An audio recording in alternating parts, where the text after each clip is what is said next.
تمام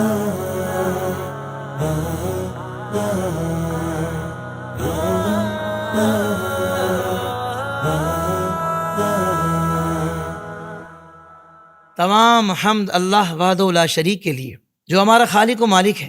بے حد و شمار درود و سلام اللہ کے آخری نبی حضرت محمد مصطفیٰ صلی اللہ علیہ وآلہ وسلم کی ذات بابرکات پر کہ جن کے امتی ہونے کا ہم نے شرف پایا ہے اور حضور کی نگاہ فیض سے غوث و رضا کا دامن ہاتھوں میں آیا ہے.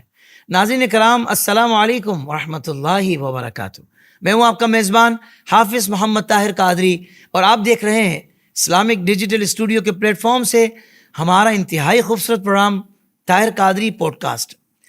ناظرین کرام، آج کی جو ہماری شخصیت ہے، جی ہاں، آج کی ہماری جو شخصیت ہے نا، وہ حافظ قرآن بھی ہے، عالم دین بھی ہے اور مفتی اسلام بھی ہے.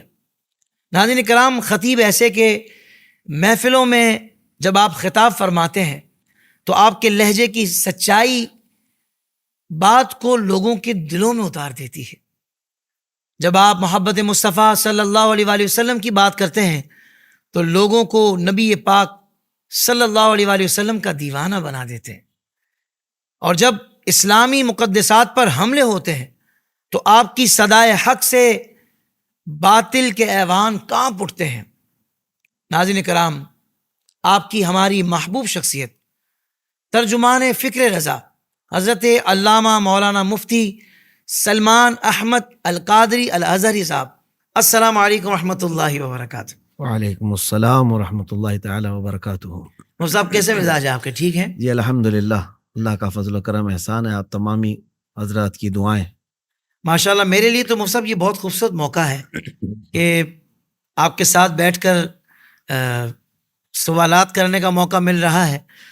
اور ناظرین کرام، ایسی شخصیت کے پوری دنیا میں الحمدللہ آپ کے چاہنے والے موجود ہیں، اور جب آپ گفتگو فرماتے ہیں تو یقین مانیں دل چاہتا ہے کہ بندہ سنتا رہے. آج ہم نے ان سے بہت ساری باتیں پوچھنی ہیں، لیکن آغاز میں ہم کچھ سوالات کریں گے جو خاص طور پر آپ ہی سے متعلق ہوں گے. مفتی صاحب، آپ کی اجازت ہو تو میں پھر آغاز کروں. جزاک اللہ. یہ شاید فرمائیے گا کہ آپ کا آبائی شہر کون سا ہے اور کس برادری سے آپ تعلق رکھتے ہیں؟ الحمدللہ وکفا وسلام علی حبیبہ المصطفیٰ، اما بعد فاعوذ باللہ من الشیطان الرجیم، بسم اللہ الرحمن الرحیم. واما بنعمت ربک فحدث، صدق اللہ مولانا العظیم. اللہم صلی وسلم علی سیدنا محمد وآلہ واصحابہ وبارک وسلم صلاۃ دائمۃ سرمدا ابدا. میں مشکور و ممنون ہوں آپ کی محبتوں کا، اور جس طرح سے آپ نے مجھ سے یہ طلب فرمایا میرے متعلق معلومات کا. سب سے پہلے میں اس بات کی آپ کو آگاہی دے دوں، میں وہ چیز نہیں ہوں کہ جس کو پہچانا جائے یا جس کو دیکھا جائے. ہماری جو کچھ بھی حیثیت ہے وہ مصطفیٰ کریم صلی اللہ تعالیٰ علیہ وسلم کی نسبت سے ہے. اس گلی کا گدا ہوں میں جس میں مانگتے تاجدار پھرتے. کیا بات، سبحان اللہ. اور پھر میں نے بھی یہ اپنا تعارف اور اپنا انٹروڈکشن اسی سے کرانے کی ہمیشہ کوشش کی ہے جس سے حضرت بیدم وارثی نے کہا تھا، سگے طیبہ سب مجھے کہہ کر کے پکاریں بیدم، واہ واہ واہ. یہی رکھی ہو میری پہچان مدینے والے. ہماری اصل شناخت تو یہ ہے. باقی جو پرسنل سوالات ہیں انٹرسٹ کے لیے اگر آپ نے سوال کیا یا ناظرین آپ کے چاہتے ہیں تو میں چند باتیں آپ کے سامنے رکھ دیتا ہوں. میں ہندوستان کے صوبہ کرناٹک سے تعلق رکھتا ہوں. میری پیدائش کرناٹک کا ایک شہر ہے ہبلی، اس کے قریب میں ایک قصبہ ہے تڑس نام سے، وہاں ہماری ولادت ہوئی. ماشاءاللہ. ویسے میرے والد گرامی بڑے عالم دین، اور وہ ہجرت کر کے آئے ہوئے تھے کیرلا سے. صوبہ کیرلا ایک ہندوستان کا علاقہ ہے، اور وہاں سے وہ اپنی دینی خدمات کے لیے کرناٹک میں آ کر کے بسے، بلکہ میرے دادا ہی آئے تھے، اور پھر اس کے بعد ہم وہیں آباد ہوئے. اور پھر جہاں تک آپ نے برادری کے متعلق سوال کیا ہے، اس سلسلے میں بھی ہمارا خاندانی وتیرہ یہ رہا ہے. میرے والد گرامی اس بات سے ہمیں منع کرتے تھے کہ نسب لوگوں کے پاس ظاہر کر کے اپنی فوقیت بتانا یہ مناسب نہیں. کبھی انہوں نے بھی اس چیز کا ہم لوگوں کو حکم بھی نہیں دیا اور نہ ہی اظہار کرتے. لیکن الحمدللہ میرا خاندان سیدنا ابو بکر صدیق رضی اللہ تعالیٰ عنہ سے ماشاء اللہ ماشاء اور اللہ الحمدللہ سبحان اللہ ہمارے خاندان میں ابھی بھی تقریباً 148 علماء موجود ہیں اللہ اکبر میرے والد گرامی کے خاندان میں. ماشاء اللہ ماشاء تو یہ علماء کا خاندان رہا ہے اور ہمارا سلسلہ نسب سرکار سیدنا ابو بکر صدیق رضی اللہ تعالیٰ عنہ تک ہے. یعنی کہ جو لوگ یہ سمجھ رہے ہیں کہ بھائی مفتی صاحب کوئی اپنے خاندان کے پہلے عالم یا مفتی ہیں، ایسا نہیں ہے، بلکہ 148 الحمدللہ. علماء آپ کے خاندان میں ماشاء اللہ ہیں. بلکہ میری تقریباً 8 پشتوں تک میں جانتا ہوں جو سب عالم دین ہیں ماشاء اللہ اور ان کی لکھی ہوئی تفاسیر قرآن بھی ہیں اور کئی کتب ہیں. الحمدللہ یہ دینی ماحول کئی صدیوں سے ہمارے گھر رہا ہے. سبحان اللہ سبحان اللہ. قبلہ میں چاہوں گا خاص طور پر آپ اپنے والد گرامی، چونکہ وہ بھی ایک بڑی شخصیت ہیں، جی. زبردست عالم دین ہے، تو ان کا تعارف آپ ارشاد فرمائیں. میرے والد گرامی حضرت مولانا محمد ابن حسن رضوی مصباحی علیہ الرحمہ وفات پا چکے. اللہ تبارک و تعالیٰ ان کی تربت پر رحم و کرم فرمائے. آمین آمین. بچپن سے ہی اپنے والد سے پڑھتے رہے. میرے دادا بھی بڑے عالم دین تھے، شہر کے قاضی بھی تھے، اور اس وقت ہمارے والد گرامی پڑھنے کے لیے باہر کہیں جانا چاہتے تھے تو اس وقت میرے والد کے ایک استاد تھے مولانا تقی الدین رحمۃ اللہ علیہ، وہ اپنے ساتھ ان کو راجستھان لے گئے. اچھا. اور وہاں پھر کمیٹی کے کچھ معاملات ہوئے تو حضرت ہمارے والد کو تنہا چھوڑ کر چلے گئے جب ان کی عمر اللہ 9 سال کی تھی. میرے والد فرماتے ہیں کہ اس وقت جو ہے میرے سامنے ایسی دقتیں تھیں کہ کمیٹی والے میرے استاد کے نام پر مجھ کو بھی کہنے لگے کہ تمہارے جو استاد لے کر کے آئے تھے وہ چلے گئے، تم یہاں کیا کر رہے ہو، کرناٹک سے آئے ہو راجستھان. ان کا بڑی مشقتوں کا سفر تھا، انہوں نے کئی مرتبہ اس کو بیان کیا. اس کے بعد وہ فرماتے ہیں کہ میں نے 3 جگہ پر خط لکھے، ایک بریلی شریف میں منظر اسلام، اور ایک مراد آباد حضور صدر الافاضل کا جو ادارہ تھا، اور اس کے بعد پھر ایک جامعہ اشرفیہ مبارک پور. کہ اس وقت خطوط لکھے جاتے تھے، جواب بھی آتے تھے. تو فرماتے ہیں سب سے پہلے مجھے حضور حافظ ملت رحمۃ اللہ علیہ کا جواب آیا کہ بیٹا آپ آ سکتے ہو، ہمارے ہاں داخلہ لے سکتے ہو. تو یہ تنہا ہم اپنے والد کو بتائے بغیر اشرفیہ پہنچ گئے، مبارک پور اعظم گڑھ، اور دقتوں کا سفر تھا. فرماتے ہیں کہ داخلہ میرا ہو گیا، میں بڑی خوشی سے حضرت کی شاگردی میں رہا، پڑھائی چل رہی تھی. پھر ہمارے دادا کو بعد میں خبر ہوئی کہ مولانا تقی الدین صاحب ہمارے بیٹے کو اکیلا چھوڑ کر دوسری جگہ چلے گئے، اور ان کے ساتھ یہ حالات ہوئے. پھر رابطہ ہوا تو خط آیا کہ بیٹا تم واپس چلے آؤ. اب ہمارے والد صاحب یہ کہنے لگے کہ نہیں اب مجھے جانا نہیں ہے. ہمارے دادا مزاج کے بڑے سخت تھے اور پابند شرابی اتنے کہ بہت چھوٹی چیزوں پر بھی بہت سختی فرمایا کرتے. اللہ. تو ہمارے والد گرامی کو دادا نے بلایا تو انہوں نے آنے سے انکار کیا. پھر اس کے بعد حافظ ملت رحمۃ اللہ علیہ کو خط لکھا کہ ہمارے بیٹے کو آپ واپس بھیج دیجئے. اللہ. یہ میں اس لیے عرض کر رہا ہوں کہ اس میں بہت ساری عبرتیں ہیں، بہت سارا درس ہے جو نئے طلباء ہیں ان کے لیے. جی جی. تو حافظ ملت رحمۃ اللہ علیہ بلاتے ہیں ہمارے والد کو، چھوٹی عمر تھی، کہا کہ بیٹا دیکھو تمہارے والد کا خط آیا ہے، تمہیں وہ بلا رہے ہیں، واپس چلے جاؤ. وہ کچھ ناراض لگتے ہیں، وہ یہاں پڑھانا نہیں چاہتے کیونکہ اس وقت اعظم گڑھ کی ایک امیج الگ تھی، بہت الگ انداز سے سمجھتے تھے کہ یہ ایک بہت دور علاقہ ہے، پتہ نہیں کیا ہو جائے گا. تو ہمارے والد نے کہا حضور اگر میں وہاں چلا گیا تو پھر واپس میری تعلیم یہاں نہیں ہوگی، کیونکہ میرے دادا شافعی ہیں، میری دادی بھی شافعی ہیں. تو شافعی المسلک ہمارے ہاں چلتا بھی رہا. ہمارے والد گرامی جو ہے حضور حافظ ملت کی ابتدا میں وہ حنفی تھے. اللہ. تو ان کو پرسنل شوق بھی تھا کہ یہ حنفی مذہب میں تعلیم حاصل کی جائے. تو آپ نے کہا کہ حضور آپ سنبھال لیجئے ہمارے والد صاحب کو. تو حافظ ملت نے خط لکھ کر کے بھیجا کہ آپ کا بیٹا پڑھنا چاہتا ہے، آپ اس کو چھوڑ دیجئے ہمارے پاس، ہم اس کو اچھا بنائیں گے. ہمارے دادا کا ایک سخت ترین خط آیا. اللہ. کہا کہ میں خود بھی عالم ہوں، میں اپنے بیٹے کو کیسے بنا سکتا ہوں جانتا ہوں، آپ اگر ہمارے بیٹے کو واپس نہیں بھیجیں گے تو میں آپ کے مدرسے کو بند کروا دوں گا یا میں بہت بڑا ایکشن لے لوں گا. تو یہ خط جب پہنچا حضور حافظ ملت رحمۃ اللہ علیہ تو گھبرائے. کمیٹی والے بھی تھے اس وقت. انہوں نے کہا کمیٹی والوں نے کہ حضور ایک بچے کے لیے آپ اتنا بڑا رسک کیوں اٹھانا چاہتے ہیں؟ یہ صاحب کون ہیں کیا معلوم ہے اتنا خط سختی کے ساتھ لکھے ہیں. تو سب لوگ بیٹھے ہوئے تھے. ہمارے والد کو بلاتے ہیں حضور حافظ ملت, فرماتے ہیں کہ بیٹا آپ چلے جاؤ, آپ چلے جاؤ, اس لیے کہ تمہارے والد جو ہے یہ اتنا سخت خط لکھتے ہیں. تو ہمارے والد کہتے ہیں کہ میں حضور حافظ ملت کے دامن کو پکڑا اور کہا کہ ٹھیک ہے حضور, میرے والد کا حکم اور آپ کا حکم, لیکن میں جا رہا ہوں. جانے کے بعد خدا نہ خواستہ اگر میری لائن چینج ہو گئی تو اس کے ذمہ دار آپ ہوں گے. اللہ اکبر. تو حافظ ملت فرماتے ہیں ان کو سینے سے لگا لیا اور وہیں بیٹھ کر کے ہمارے دادا کو انہوں نے خط لکھا, آپ کا بیٹا ہے نہیں, یہ میرا بیٹا ہے, آپ جو ایکشن لے سکتے ہیں لے لیجیے, ہم اس کو نہیں بھیجیں گے. 6 سال تک نہیں بھیجا انہوں. 6 سال تک, کیونکہ چھٹیاں ہوتی تھی ہر شعبان میں, سارے طلبہ چلے جاتے تھے, لیکن میرے والد کو حضور حافظ ملت اپنے گھر میں رکھتے تھے.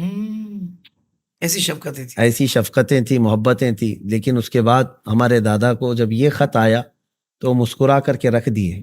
کہا کہ جب اتنی زیادہ شفقت کرنے والا استاد ہو تو وہاں سے بلانا مناسب بھی نہیں. کیا کہنے, واہ واہ واہ.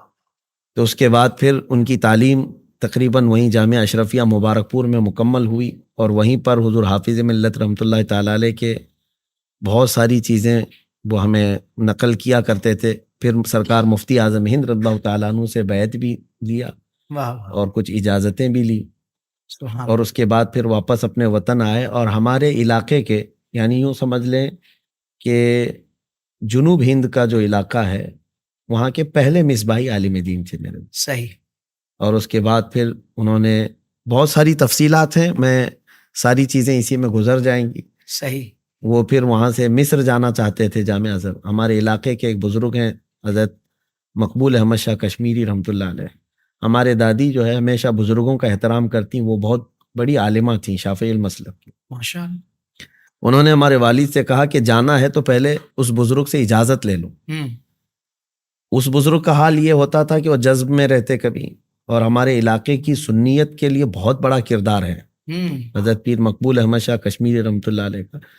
تو ان کے پاس گئے یہ, اور جا کر کے ان سے کہا کہ حضور میں عالم بن کر کے آیا ہوں جامعہ اشرفیہ مبارک پور سے, جامعہ ازہر مصر جانا چاہتا ہوں. تو انہوں نے پیٹھ پر مارا اور کہا کہ کیا وہاں مرنے جائے گا؟ اللہ. جاؤ بچوں کو پڑھاؤ, امامت کرو اور گھر چلاؤ. 2 سے 3 مرتبہ انہوں نے یہی کیا. مسئلہ یہ تھا کہ ان کے ساتھ, ہمارے والد کے ساتھ 3 لوگ جا رہے تھے مصر. اس وقت پانی کے جہاز سے جاتے تھے. ٹھیک ہے. جب انہوں نے منع کیا تو ہمارے والد واپس آئے. اپنی ماں سے کہا کہ انہوں نے اس طرح سے کہا ہے. ہماری دادی محترمہ نے کہا کہ اگر اس بزرگ نے منع کیا ہے تو میری بھی اجازت. ہمارے والد فرماتے ہیں کہ میں بہت اس وقت ایسا محسوس کرتا رہا کہ میری اتنی خواہش تھی, ان لوگوں نے مجھے جانے سے روک دیا. بہرحال جو بھی مصلحت رہی. 1 مہینہ گزرا تھا, ان کے 2 ساتھی جو جانے والے تھے وہ چلے گئے. لیکن مہینے بھر کے بعد خبر آئی کہ جس جہاز سے یہ لوگ گئے تھے اس میں پلیگ کی بیماری پھیل گئی. اللہ اکبر. اور 1-2 نہیں, کئی لوگوں کی موتیں اس میں ہوئی اور ان کو وہیں کفن پہنا کر کے سمندر میں ڈال دیا گیا. اللہ. ہمارے والد ہمیشہ اس بات کو بیان کرتے تھے کہ اس بزرگ کی دوربین نگاہوں نے دیکھا ہوگا. کیا بات. اور یہی فرماتے تھے وہ کہ کیا وہاں کیا کرنے. بہرحال یہ ان کی ایک مختصر سی میں نے آپ کے سامنے زندگی رکھی. بڑے سادہ مزاج تھے, کبھی نام و نمود کی کوشش نہیں کیا, نہ اسٹیجوں پر جاتے, نہ پوسٹر میں نام پسند کرتے.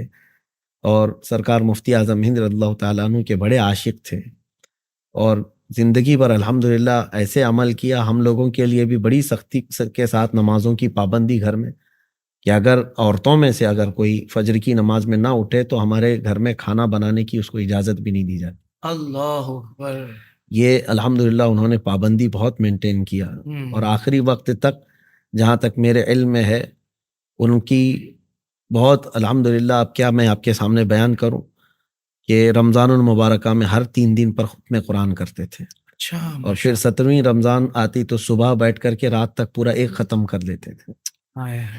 اللہ کا فضل و کرم احسان ہے کہ ان کی تربیتیں ہیں ہمارے ساتھ, ان کی شفقتیں ہیں اور ہمیشہ اس سادہ مزاجی کے ساتھ انہوں نے زندگی گزاری۔ سبحان اللہ سبحان اللہ. ناظرین کرام، سوچتا ہوں کہ جن کے والد گرامی اتنے زبردست بزرگ ہوں، اتنی سادہ طبیعت اور شریعت پر عمل داری اتنے خوبصورت انداز سے ہو، اتنی پابندی سے ہو، تو ظاہر بات ہے کہ پھر اولاد نے تو اتنا شاندار، اتنا زبردست ہونا ہی تھا کہ گھر سے ہی الحمدللہ. یہ کہتے ہیں نا جیسا بیج آپ ڈالیں گے ویسی فصل تیار ہوگی. تو ماشاءاللہ آج مفتی سلمان اظہری صاحب یہ ان کے والد گرامی، بلکہ یوں کہیے کہ والدین کی تقوی و پرہیزگاری کا ثمر نظر آتے ہیں. مفتی صاحب یہ بتائیں نا کہ شادی کس عمر میں ہوئی آپ کی، اور اللہ پاک نے اولاد سے بھی نوازا ہے، تو اس بارے میں بھی ارشاد فرمائیں. میری تعلیم جب وہاں سے مکمل کر کے آیا تھا جامعہ ازہر سے، تو سن 2012 میں میری شادی ہوئی ہے اپنے ہی علاقے میں، اور الحمدللہ اللہ کا فضل و کرم ہے، 3 اولاد بھی اللہ نے نوازے ہیں. ماشاءاللہ ماشاءاللہ. چھوٹا سا بیٹا ہے اور 2 بیٹیاں ہیں. واہ واہ، اللہ پاک ان کے نصیب بلند فرمائے. اور یقیناً یہ بھی دل چاہتا ہے پوچھنے کو، لیکن مجھے سوالات چونکہ بہت سارے ہیں، دل چاہ رہا ہے پوچھنے کو کہ بھائی کیا سوچا ہے بچوں کے لیے، کس انداز سے تربیت کریں گے. اگر مختصر طور پہ بتا دیں تاکہ ہمارے بہت سارے والدین جو سوچتے ہیں کہ ہم اپنے بچوں کو کیا بنائیں، تو آپ کے اس جملے سے رہنمائی ہو جائے. قرآن پاک کی میں تفسیر کیا کرتا تھا اس وقت، جو ہے سورہ آل عمران کی کچھ آیتوں کی تفسیر کے وقت میں کافی انسپائر تھا، جب حضرت بی بی مریم کی والدہ ماجدہ نے نظر کیا تھا اللہ کریم کی بارگاہ میں، انی نظر تو، اللہ تبارک و تعالیٰ کی یہ آیت ہے، اذ قالت امرأۃ عمران رب انی نذرت لک ما فی بطنی محررا فتقبل منی انک انت السمیع العلیم. حمل میں ہی انہوں نے یہ نیت کی تھی. یہ آیتیں میں اس لیے کوٹ کر کے آپ کو بتا رہا ہوں کہ اس کے بعد پھر انہوں نے اپنی بیٹی کو جب حضرت مریم پیدا ہوئی تو بیت المقدس میں وقف کیا، سبحان اللہ. اور وقف کرنے کے بعد جو ہے اولاد کو اللہ کریم کی وہ ایسی نگہداشت میں ہوتا ہے. تو میں اپنی زندگی کا دیکھتا ہوں کہ مصروفیت اتنی زیادہ ہے، ہو سکتا ہے میں اپنے اولاد کو زیادہ وقت نہ دے رہا ہوں، لیکن میری ہر دعا یہی رہتی ہے کہ مولا میرے اولاد کو میں نے تیرے دین کے لیے وقف کیا ہے. واہ واہ واہ. وہ بیٹی ہو کہ بیٹا ہو، میں خالصتاً یہی چاہتا ہوں کہ وہ دین متین کے کام آئے. سبحان اللہ سبحان اللہ سبحان. اور آپ اگر یہ کہہ رہے ہیں کہ کیا بنانا چاہتے ہیں، ہر والد کا والدہ کا ایک ایکسپیکٹیشن ہوتا ہے بچہ بڑا بن جائے. میرا ایکسپیکٹیشن اتنا ہے کہ دنیا ان کو حضور پاک صلی اللہ علیہ وسلم کا کتا سمجھے، اور اتنا تعارف ان کا ہو جائے، بس ہم یہ چاہتے ہیں. سبحان اللہ. اللہ آپ کو سلامت رکھے. اچھا مفتی صاحب، یہ بڑا خاص سوال ہے اور اس بارے میں یقیناً لوگ جاننا چاہتے ہیں کہ بھائی جو آج مفتی سلمان اظہری صاحب ہمارے سامنے تشریف فرما ہے، آخر تعلیمی سفر آپ کا کیسا رہا؟ کیا نشیب و فراز آئے؟ ابتدائی طور پر تعلیمی معاملہ کیا تھا؟ کس نے شروع میں آپ کو تعلیم دی اور کس طرح آپ نے تعلیم حاصل کی؟ اور پھر آگے جامعۃ الازہر تک کا جو سفر ہے، میں چاہوں گا کہ حضرت کی زبانی سنتے ہیں. دیکھیے یہ سب معاملات من جانب اللہ ہے. اللہ تبارک و تعالیٰ نے قرآن میں فرمایا ہے ذالک فضل اللہ یؤتیہ من یشاء، یہ اللہ کا فضل ہے، وہ جسے چاہتا عطا کرتا ہے. عموماً میرے خاندان کا ایسا رواج ہے اور بزرگوں کی جو وصیت چلتی آ رہی ہے کہ اپنے بیٹوں میں سے اگر زیادہ ہیں تو 2 کو عالم بنایا جائے، یا اگر کم ہیں تو ایک بیٹا ہر ایک کا عالم بنتا ہے. ہمارے خاندان سے اوپر سے چلا آ رہا ہے. صحیح. تو میرے والد گرامی نے ہمارے بڑے بھائی صاحب کو عالم تو بنایا، وہ بھی جامعہ اشرفیہ مبارک پور سے فارغ ہوئے، حضرت علامہ مفتی زبیر احمد مصباحی صاحب. سبحان اللہ. وہ میرے استاد بھی ہیں، بڑے بھائی بھی ہیں. بہت خوب. لیکن اور ایک کو بنانا تھا، تو چونکہ مجھ سے جو جسٹ میرے بڑے بھائی ہیں ان کے متعلق بڑی تیاریاں چلتی تھیں گھر میں، اور ان کو حافظ بنانا ہے یا عالم بنانا ہے، اس طرح سے ان کے لیے ساری تیاریاں چلتی تھی. ہمارا تو ایسا مسئلہ نہیں تھا. میں چونکہ اسکول میں بھی فرسٹ آیا کرتا تھا، ہمیشہ رینک لایا کرتا تھا، بہت اچھا. سارے ٹیچرز کی نگاہوں کا مرکز رہتا تھا. اور مجھے جب میں شاید 5th یا 6th کلاس میں ہوتا، اس وقت بھی ٹیچرز جو ہے نا مجھے وہ ڈاکٹر کہتے تھے. واہ. کہ اس کو بڑا شوق ہے سائنس سے، ساری چیزیں. تو ہمارے والد کو بھی یہ معلوم تھا کہ یہ ڈاکٹر بننا چاہتا ہے. خیر ہمارے بھائی صاحب آئے تھے چھٹیوں میں ربیع الاول شریف کی, تو وہ مسابقہ کروا رہے تھے مجھ سے, میرے اور میرے جسٹ بڑے بھائی سے, کہ یاسین شریف آپ سنو. صحیح. تو چونکہ بچپن میں ہی ہمارے گھر میں یاسین یاد کرا دیا جاتا ہے بچوں کو, تو جب دونوں سے انہوں نے تلاوت سنی تو میرے جو بھائی ہیں ان سے کئی مرتبہ قرآن پاک میں یعنی یاسین شریف پڑھنے میں بھول ہوئی, تو میں بغیر کسی خطا کے سنا گیا, کیونکہ روز کی روٹین تھی, پڑھ دیا. تو وہ جا کر کے ہمارے والد صاحب سے یہ ریکویسٹ کرنے لگے میرے بڑے بھائی کہ ان کی بجائے ان کو لے کے جاتے ہیں. صحیح. یہ اچانک ٹرننگ پوائنٹ ہے. اللہ اکبر. تیاریاں ان کی تھی, واہ. لیکن اچانک جو ہے ان کی آپ سفارش کے نام کا قرآن نکلا ہے. قرآن نکلا. سبحان اللہ. اور قرے کی بات آئی ہے تو واہ. اب حالات ایسے ہیں, میں تو مقتل میں بھی قسمت کا سکندر نکلا, قرے فال میرے نام کا اکثر نکلا. اکثر نکلا. سبحان اللہ. تو پھر جو ہے اچانک جو ہے یہ معاملہ ہوا. اس کے بعد پھر 8 دن کے اندر طے کیا انہوں نے, اور اپنے ساتھ مجھے جامعہ اشرفیہ مبارک پور لے کے چلے گئے. صحیح. اور پھر وہاں میں نے حفظ کی تعلیم حاصل کی, اور اس کے بعد بیچ میں طلبہ کے لیے میں نصیحت کے ساتھ کرتا ہوں. پہلی مرتبہ دور گیا تھا, تقریباً 2000 کلومیٹر کا سفر ہوتا ہے ہمارے گھر سے یہ اشرفیہ مبارک پور کا سفر. بہت لمبا سفر ہے.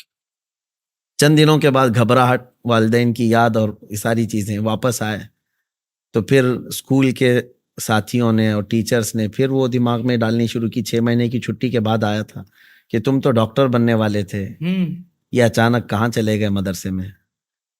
تو میں تھوڑا سا کبیدہ خاطر ہو کر اپنے والد صاحب کے پاس آ کر یہ بات عرض کیا, تو ان کا ایک جملہ آج بھی مجھے یاد. انہوں نے کہا کہ بیٹا اس راستے پر چل پڑو, اللہ تبارک و تعالیٰ تم کو ایسا روحانی ڈاکٹر بنائے گا کہ دنیا کے ڈاکٹر بھی تمہارے سامنے ہیچ ہوں گے. کیا کہنے ہیں صاحب. واہ. اور اللہ کا فضل و کرم احسان ہے کہ حضور پاک صلی اللہ علیہ وسلم کی محبت کے اس راستے میں ہم نے دیکھا ہے کہ سارے لوگوں کو, پھر سارے بڑے بڑے ڈاکٹروں کو بھی ہمارے پاس آتے ہوئے دیکھا ہے. کیا بات, کیا بات ہے حضرت. وہ ضرور بتائیے گا جب آپ پہلی مرتبہ بریلی شریف گئے تھے, وہ میں چاہوں گا وہ منظر کیا تھا, کوئی خاص واقعہ بھی ہوا تھا اس موقع پر؟ جی, میں نے ایک تقریر میں اس کو بیان بھی کیا تھا. مسئلہ یہ تھا کہ میں حفظ سے فراغت حاصل کیا جامعہ اشرفیہ مبارک پور, اور ممبئی میں جامعہ غوثیہ سے عالمیت کیا, فضیلت کیا. اس کے بعد پھر بریلی شریف جانے کا میرا بہت بڑا خواب تھا کہ حضور سرکار سیدی تاج الشریعہ رحمۃ اللہ تعالی علیہ باحیات تھے اور وہ پڑھاتے تھے. اچھا. اور یہی چیز میرے لیے بہت زیادہ تھی کہ حضرت کی بارگاہ میں جانا ہے اور شرف تلمذ حاصل کرنا ہے. کیا کہنے. اب اس نیت سے, اب وہاں ٹیسٹ ہوتے تھے شوال میں دبئی تراویح پڑھا کر کے آیا تھا اس سال. ٹھیک ہے. اور بہت سارا سامان میرے پاس تھا, کپڑے تھے, اور میں اپنی اس وقت جو کتابیں لکھا یا ترجمے کیا ہوا تھا وہ سب محفوظ تھی. لے کر کے جب بریلی شریف ہماری ٹرین پہنچ رہی تھی رات کے 4 بجے کے قریب, اور ہمارے استاد اور میرے بڑے بھائی صاحب نے یہ نصیحت کیا تھا کہ سنسان علاقے میں اسٹیشن ہے, وہاں باہر جو ہے اندھیرا چھایا رہتا ہے, تھوڑی دیر انتظار کر کے پھر اجالا ہونے کے بعد جانا. صحیح. ان کی اس نصیحت پر میں اتر کر کے اسٹیشن پر بیٹھا رہا, اور صبح کی نیند جو ہے وہ کبھی کبھار اتنی اچانک آ جاتی ہے کہ آدمی روک نہیں پاتا. پلیٹ فارم پر بیٹھا تھا, جھپکی لگی, 2 چند منٹ کی ہوگی, ٹھنڈیوں کا زمانہ تھا. صحیح. اور اس کے بعد جیسی آنکھ کھولا تو دیکھا میرا پورا سوٹ کیس غائب ہے. اللہ اکبر. پورا سامان ہے, میرے جسم پہ کپڑے اور چادر تھی بس. اب میں پلیٹ فارم پہ ادھر سے ادھر بھاگ رہا تھا کہ کہاں ہے, کچھ نظر نہیں. اب جو وہاں بیٹھے ہوئے پولیس والے تھے ان سے جا کر کے کہا تو وہ بھی مست نیند میں تھے, اور انہوں نے اتنا کہہ کر کے بھیج دیا, بھائی صاحب یہاں بہت لوگ آتے ہیں, آپ کو اپنے سامان کی حفاظت کرنی چاہیے. صرف چور نیند میں نہیں تھا, باقی تقریباً لوگ وہاں نیند میں تھے. تو بہرحال دل اتنا اٹھ گیا کہ میں پہلی مرتبہ آیا ہوں اور پھر میرے ساتھ ایسا ہوا ہے, کیا مسئلہ ہے کیا معلوم. میں اسی وقت وہیں اسٹیشن سے یہ طے کر لیا کہ مجھے اب واپس جانا ہے. اب تھا ہی نہیں, کچھ بھی تھا نہیں, تو میں سوچا کہ اب مجھے یہاں سے واپس جانا ہے, اور پوچھ بھی رہا تھا یہاں سے ٹرین کون سی ہے, کب ہے. پھر دل میں خیال آیا نہیں, بریلی شریف آئے ہیں تو سرکار اعلیٰ حضرت کے دربار میں حاضری دے کے تو جانا ہے. سبحان اللہ، بغیر حاضری دیے کیسے جائیں؟ واہ، تعلیم کا بعد میں دیکھا جائے گا. تو پھر میں یہ سوچ کر کے آیا اور مزار اعلیٰ حضرت پر جیسی ہی فجر کی نماز پڑھ کر کے میں جیسی گیا، سناٹا تھا، چند لوگ تھے، لیکن وہاں ایک قاری صاحب کھڑے ہو کر کے کونے میں یہ پڑھ رہے تھے اعلیٰ حضرت کی ہی نعت پاک. سونا جنگل رات اندھیری چھائی بدلی کالی ہے، سونے والوں جاگتے رہیو چوروں کی رکھوالی ہے. وہ پڑھتے جا رہے تھے اور میں فاتحہ پڑھ رہا تھا. بعد میں پھر دل میں احساس ہونے لگا کہیں یہ صاحب میرے لیے تو نہیں پڑھ رہے، جی، ہو، کیونکہ اشعار آپ پڑھیں گے آپ کو تو پتا ہے. تو غفلت تو تھی میری، سونے والوں جھاگتے رہیو چوروں کی رکھوالی ہے. سادی گا رہا تھا آپ پہ شعر پورا. تو پھر میں نے سوچا کہ نہیں، سرکار اعلیٰ حضرت علیہ رحمت و رضوان کی بارگاہ میں مجھے رہنا چاہیے. پھر اس کے بعد انہی کپڑوں کے ساتھ گیا جامعۃ الرضا میں. ٹیسٹ چل رہے تھے، جیسی ہی میں جا کر کے ٹیسٹ دیا، اللہ کا فضل و کرم احسان ہے کہ جب رزلٹ آیا تو سب سے پہلا نمبر میرا تھا. اچھا، وہاں بھی اول؟ اب یہ تو ٹیسٹ کا تھا، اول پوزیشن وہاں ٹیسٹ میں بھی، ماشاءاللہ، الحمدللہ اللہ کا فضل ہے. اس کے بعد پھر تعلیمی سلسلہ جو شروع ہوا، چند دن نہیں گزرے تھے کہ سرکار تاج الشریعہ رحمۃ اللہ تعالی علیہ نے اپنے خاص شاگردوں میں ایسا شامل فرما لیا کہ جب بھی عبارت پڑھنی ہوتی حضرت کے پاس تو میں ہی پڑھتا تھا. ماشاءاللہ. اور روزانہ حضرت پڑھاتے بھی تھے اور اس کے بعد پھر پوچھتے بھی تھے جانے کے بعد کہ آج سارے طلباء کو سمجھ میں آیا نہیں آیا، کچھ اشکالات ہیں کیا ہے. تو اس قدر حضرت سے قرب بڑھ گیا کہ الحمدللہ حضرت کی بہت عنایتیں ہیں. اور پھر میرے مصر جانے میں بھی حضرت کی ہی تحریک تھی. سبحان اللہ، سبحان اللہ. جامعہ ازہر بھی حضرت نے بھیجا، بلکہ یوں سمجھ لیں جامعۃ الرضا سے سب سے پہلی بیچ جو ازہر گئی ہے الازہر، اس میں تنہا تھا. اللہ اکبر. اور بڑی عزتوں کے ساتھ حضرت نے روانہ کیا تھا. میرے سر پر امامہ باندھا تھا، مجھے عطر کی ایک شیشی عطا فرمائی اور ایک دستی دی تھی، وہ ابھی رکھی ہوئی ہے. سبحان اللہ، سبحان اللہ. اور حضرت نے ایک شعر پڑھ کر کے کہا تھا، میں جب مصر گیا تھا جامعہ ازہر تو وہاں حالات کیا تھے اور اب تم جا رہے ہو. فتح الباری میں نے خریدا تھا، بخاری شریف کی شرح. حضرت نے فرمایا اس میں سب سے پہلے مجھے ایک شعر ملا تھا کہ سب سے بڑا زہر دنیا میں یہ دوستی ہے، اور یہ آدمی جتنی دوستی کم کرے گا اتنے امان میں رہے گا. تو آپ کی یہ نصیحت تھی، کہا کہ وہاں جانے کے بعد اس چیز پر آپ بھی عمل کرو.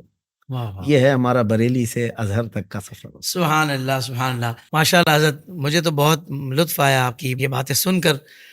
اور یقیناً یہ جرنی جتنا سادگی سے آپ بیان کر گئے نا حضرت، یہ اتنی آسان نہیں تھی جتنا ہمیں سننے میں لگی ہے.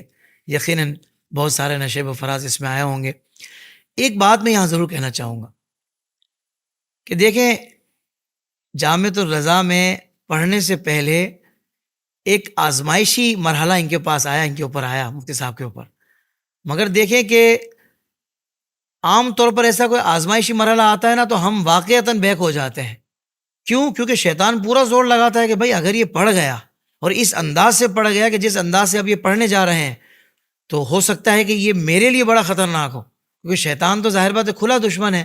لیکن آپ یہ دیکھیں کہ الحمدللہ حضرت جو ہے نا وہ استقامت کے ساتھ گئے، بلکہ ذرا تھوڑا سا وہ کہتے ہیں نا کہ پائے استقامت میں تھوڑا سا جو ہل جل ہوئی تھی، مگر اللہ کے کرم سے الحمدللہ وہ اس وار سے بچ گئے. اور پھر ان کی خاص میں کہتا ہوں کہ بزرگوں نے ان پر کرم فرمایا اور نگاہ فرمائی، اور ماشاءاللہ اس بات پر مائل ہو گئے کہ نہیں اب میں نے پڑھنا ہے.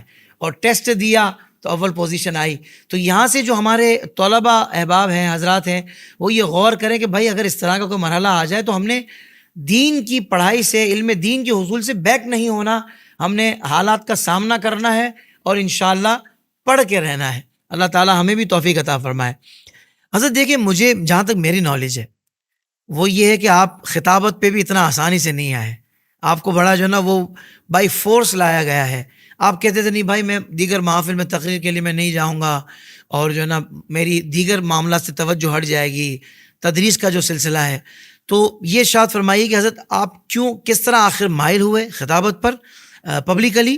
اور سیکنڈ یہ ہے کہ کیا باقاعدہ اس کی تربیت آپ نے حاصل کی اس فن کی؟ کیونکہ خطابت جس طرح آپ کر رہے ہیں لگتا ہے کہ بھائی واقعی جو ہے نا آپ کو بڑے اچھے انداز سے آپ کو تربیت دی گئی ہے اس حوالے سے.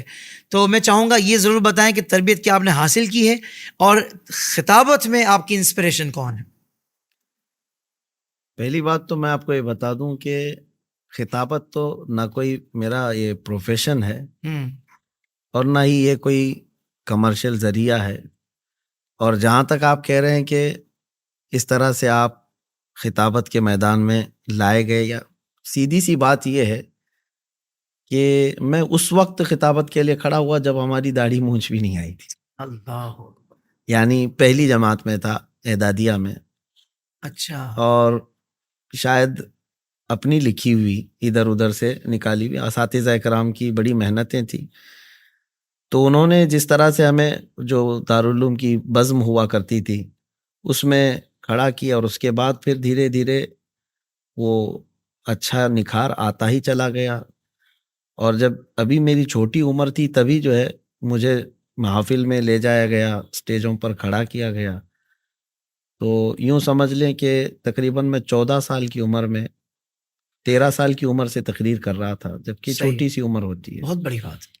اور پھر ممبئی کی سرزمین پر محرم کے 10 روزہ مجالس کی تقریریں بھی میری عمر کی 16 یا 17 سال کی عمر اچھا. ہوئی. اللہ.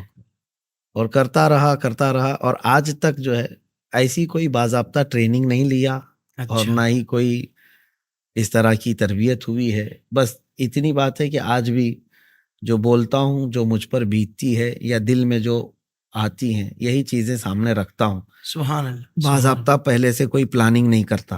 سبحان اللہ. حضرت آپ کی تقاریر کافی ریسرچ بیسڈ ہوتی ہیں. ایسا لگتا ہے کہ آپ بہت شاندار تیاری کرتے ہیں، کئی گھنٹوں اس پہ صرف کرتے ہوں گے. مصروفیات تو بہت رہتی ہیں اور اتنی تسلسل کے ساتھ آپ کے مختلف ٹاپکس پر، موضوعات پر تقاریر آتی ہیں، تو اتنی تیاری کب کر لیتے ہیں حضرت؟ نہیں، یہ بھی بات درست نہیں ہے. اتنا وقت صحیح پہ ملتا نہیں ہے اور نہ ہی گھنٹوں اس پر لگاتے ہیں. اللہ اکبر. جو پڑھائی کیا ہوا ہے یا مطالعے میں جو چیزیں ہیں وہ سب کو ذہن میں جمع کر لیتے ہیں.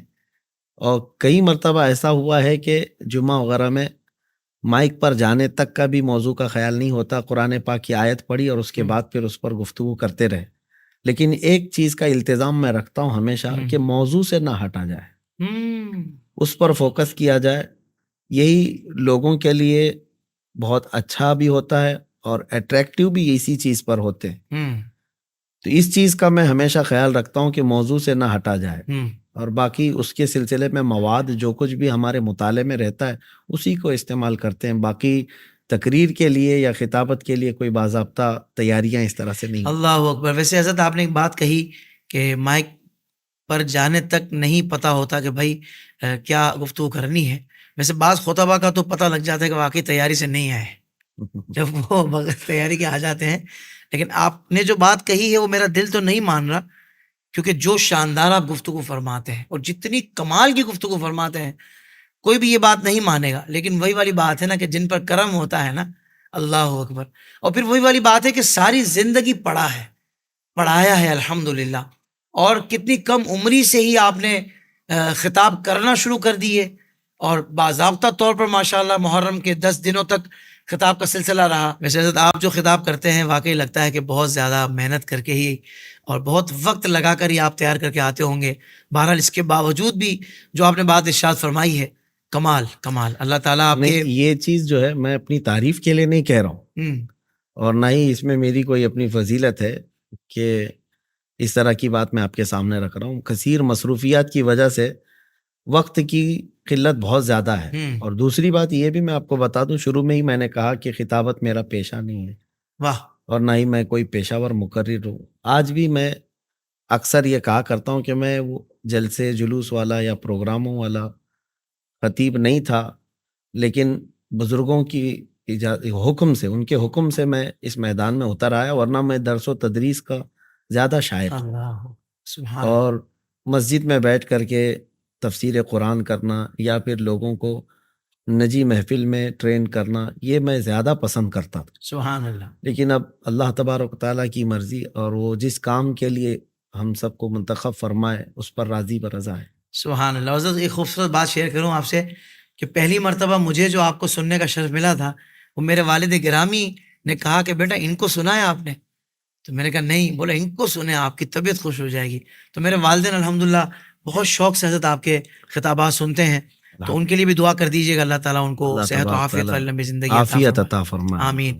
اچھا حضرت, آپ کی جو پہچان ہے ملک ہندوستان کی اگر بات کی جائے تو آپ کی پہچان بالخصوص تحفظ ناموس رسالت اور تحفظ عظمت قرآن ہے, اور اس معاملے میں آپ اتنے بعضوں کا جذباتی ہو جاتے ہیں کہ کوئی اگر غیر معمولی واقعہ پیش آ جائے تو آپ مخالف کو مباہلے کا بھی چیلنج کر دیتے ہیں. اور ایک واقعہ جو آپ کا بڑا زیادہ وائرل ہوا تھا کہ آپ نے مباہلے کا چیلنج کیا تھا کسی کو, تو میں چاہوں گا وہ واقعہ آپ خود ہی بیان فرما دیں. خاص بات یہ ہے کہ حافظ صاحب, یہ صرف میری بات نہیں بلکہ ہر مسلمان کو اتنی غیرت ہونی چاہیے. صحیح. اور بنا غیرت کے کوئی مسلمان ہے ہی نہیں. غیرت اللہ اور اس کے رسول کے لیے ہو, اور اگر اس پر بھی غیرت نہیں آئی تو اس کا ایمان کس کام کا. اور ہمارے بزرگوں نے فرمایا جب کسی مومن کی غیرت ایمانی جاگ جاتی ہے تو وہ زیر کو زبر کر سکتا ہے, زبر کو زیر کر سکتا ہے. اللہ. اس طاقت کو کوئی نہیں آتا, لیکن ہونا یہی چاہیے. آج بھی دیکھیں یہ حالات, کروڑوں کی تعداد میں ہم ہیں. جس دن غیرت ایمانی بیدار ہو جائے اس دن ایک بہت بڑا انقلاب آئے گا, بہت بڑا انقلاب آئے گا. آپ جو پوچھ رہے ہیں, میں آپ کے اس پلیٹ فارم سے سارے لوگوں کو اس بات کی آگاہی دینا چاہتا ہوں کہ گستاخیاں جب بھی ہوں, جہاں بھی ہوں, یہ کسی ایک ملک کے ساتھ خاص نہیں. مومن ہے تو پھر اس کی غیرت جاگ جائے, بیدار ہو جائے کہ میرے کان یہ چیزیں سننے کے لیے نہیں. اللہ اکبر. اور ہم نے کبھی دوسروں کے لیے چھیڑخانی نہیں کی ہے, کسی کے مقدسات پر ہم حملہ اور نہیں ہوئے, تو کیوں ہمیں زبردستی چھیڑا جائے. بہرحال یہ معاملات ہمارے ملک عزیز میں پیش آئے. ایک خبیث پاکھنڈی بار بار نکل کر کے نبی پاک صلی اللہ علیہ وسلم کی شان میں بھونک رہا تھا, اور کچھ لوگ جو ہے چھپ کر کے کرتے ہیں گستاخیاں اور پھر ادھر ادھر بھاگ جاتے ہیں. لیکن اس کا معاملہ کچھ الگ تھا کہ پریس کلب میں آ کر کے بیٹھ کر کے باضابطہ پریس کو انٹرویو دے کر کے حضور کی شان میں گستاخیاں, بہت گندی چیزیں جو سننے کے کبھی قابل ہی نہیں. یہ چیزیں جب پھیلنے لگی, میں اپنے علاقے میں تھا رمضان سے چند دن پہلے, تو اس وقت جو ہے نوجوان میرے پاس آئے, میرے شہر ہبلی کے. وہ روتے ہوئے بیٹھے تھے کہ حضرت کئی دن ہو گئے, یہ گستاخیوں کی وجہ سے ہمارا کھانا پھیکا ہو گیا. اللہ. اور ظاہر سی بات ہے, اگر اللہ تبارک و تعالیٰ نے ہمیں کوئی منصب دیا ہے لوگوں کی قیادت کا, یعنی اپنے علاقے کی ہی صحیح ہو, امامت کا, تو آدمی کی اب ذمہ داری دوہری ہو جاتی ہے. اس وقت جو ہے میرے دل پر بھی ایسا لگا بجلی چمک گئی ہو. واقعی ان گستاخیوں کے بعد نیند بھی ختم ہو گئی تھی, رات بھر یہی سوچتے تھے. پھر اس دن اچانک سارے لوگوں نے مجھے بلایا, مغرب سے عشاء کے بیچ میں ایک محفل ہوگی مسجد کے اندر ناموس رسالت کے سلسلے میں, تو میں نے بیان کیا اس میں, اور نوجوانوں سے میں نے کہا کہ اب تک کے حالات بہت ہو گئے, ڈیبیٹ کرنا, ان سے مناظرے کرنا, کیونکہ یہ میڈیا میں بلاتے ہیں اپنے ہی زرخرید لوگوں کو, اور باقی سب کو ایسے بٹھاتے ہیں, اور پھر ایک مسلمان کو وہاں پر ڈیگریڈ کیا جاتا ہے, اور یہ دوسروں میں یہ ایک امیج چھوڑی جاتی ہے کہ یہ لوگ بڑے کمزور لوگ ہیں, ان کے ہاں دین کی نالج نہیں ہے, اور نہ ہی یہ ہمارے سوالوں کا جواب دے سکتے ہیں. یہ سب منظر دیکھتے دیکھتے تھک گئے ہم, جس کو بھی کھولو یہی ساری چیزیں تھیں. تو پھر جذبات سے آدمی بے قابو ہو جاتا ہے. میں نے پھر اس دن یہ اعلاناً کہا تھا کہ ٹھیک ہے, اگر اتنی زیادہ یہاں پر ہمت کے ساتھ کوئی حضور کی بارگاہ میں انگلی اٹھا رہا ہے تو میں اب ڈیبیٹ کرنے کے لیے نہیں آنا چاہتا, مناظرہ کرنے کے لیے نہیں آنا چاہتا, اس سے تو کچھ تمہارا حل نہیں. آؤ سیدھے میدان میں اترتے ہیں, آگ جلائی جائے, تم بھی چلو ہم بھی چلتے ہیں. اللہ. یہ ہمارے جذبات تھے, یہ بھی کوئی پری پلان نہیں تھا, منصوبہ نہیں تھا. اس وقت جو ہے میں بتا نہیں سکتا کہ کیا کیفیت تھی ہمارے اوپر, اور سارے مجمع میں جتنے بیٹھے تھے سب رو بھی رہے تھے. اور میں نے اس وقت جو غصے میں کہا تھا, جذبات تھے لیکن وہ حق تھے. اگر اتنے جذبات نہیں ہیں تو پھر میں سمجھتا ہوں کہ مسلمان کس کام کا ہے. اللہ. اب یہ بات پہنچ گئی, اور اس خبیث کافر کی طرف سے پھر جواب بھی آیا. یہ سلسلہ چلتا رہا ہندوستان میں, اور پھر اس نے یہ ہم کو چیلنج کیا کہ میں دلی آ رہا ہوں. ڈیٹ بھی اعلان کر دیا کہ دلی کی جامع مسجد آؤں گا. تو اس طرح کے بہت سارے لوگ ادھر ادھر بیٹھ کر کے بھوکتے ہیں. تو میں نے وہ ڈیٹ بھی نوٹ کیا اور اس کے بعد پورا سوشل میڈیا پر میں نے ڈال بھی دیا کہ میں اس تاریخ کو پہنچ رہا ہوں. ایسا نہیں کہ چھپ کر کے جائیں گے. اور الحمدللہ وہ 17 جون کی تاریخ تھی. میں دلی کی جامع مسجد پہنچ بھی گیا. واہ. میں اپنے چند ساتھیوں کے ساتھ گیا, کوئی بہت بڑی فوج وغیرہ لے کر کے نہیں. اور جب پہنچے جمعہ کے بعد اس کے اعلان کے مطابق, تو پھر ہم نے وہاں کھڑے ہو کر کے بھی اعلان کیا. کہاں چلا گیا وہ خبیث کیڑا, دور دراز تک کہیں نظر ہی نہیں آتا.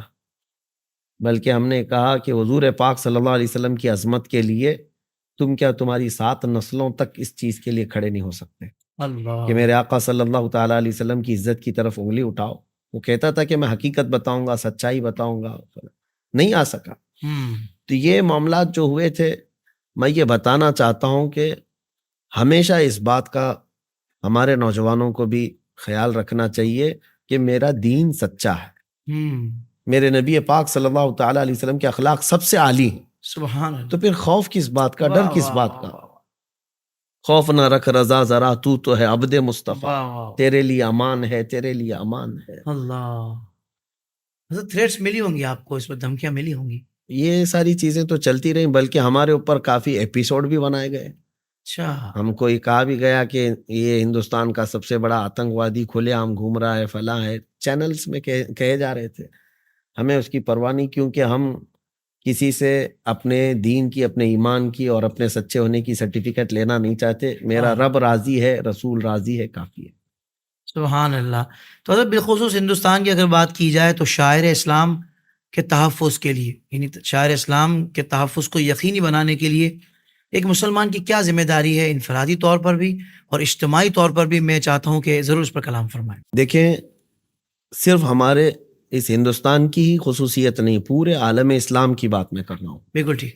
ناموس رسالت کا جو مسئلہ ہے, حضور پاک صلی اللہ تعالیٰ علیہ وسلم کی عزت کی حفاظت, اب ہر جگہ میں دیکھ رہا ہوں نوجوانوں میں بیداری تو آئی ہے اور نعرے بھی لگاتے ہیں, جذباتی بھی ہوتے ہیں, حضور کے نام پر محبت ہے, سب سیکھیں. لیکن آپ جو کہہ رہے ہیں شعائر اسلام, یعنی خود میرے آقا صلی اللہ علیہ وسلم کی سنتوں کی حفاظت. اب میں ہر جگہ کی بات یہ کہنا چاہتا ہوں, صرف ہندوستان کی نہیں. صحیح. حفاظت جب تک نوجوان عملی میدان میں خود نہیں آنا چاہے گا, کیسے حفاظت ہوگی؟ تم کسی جلسے میں بیٹھ کر کے نعرے لگا کر کے یہ کہو کہ جو جان مانگے تو جان دے دیں, جو مال مانگو تو مال دے دیں. یہ سب چیزیں تمہاری قربانیاں ٹھیک ہیں, تمہارے جذبات ٹھیک ہیں, لیکن حفاظت جو ہے شاعر اسلام کی تمہارے عمل سے ہوگی. سبحان اللہ. سبحان اللہ. مسجدیں جو ہے صرف اذان دینے سے محفوظ نہیں ہیں, بلکہ اس میں نماز بھی پڑھی جانی چاہیے.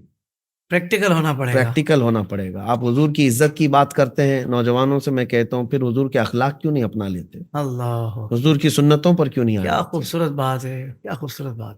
حضور پاک صلی اللہ تعالیٰ علیہ وسلم کی بارگاہ میں آپ کا عقیدہ بھی یہ ہے کہ حضور کا چہرہ سب سے حسین و جمیل ہے. سبحان اللہ. تو جب حضور کو سب سے زیادہ حسین و جمیل مانتے ہو آپ, تو حضور پاک صلی اللہ تعالی وسلم کی سنت مبارکہ کو کیوں نکال دیتے ہو؟ اللہ اکبر. سب سے حسین چہرہ وہ ہے.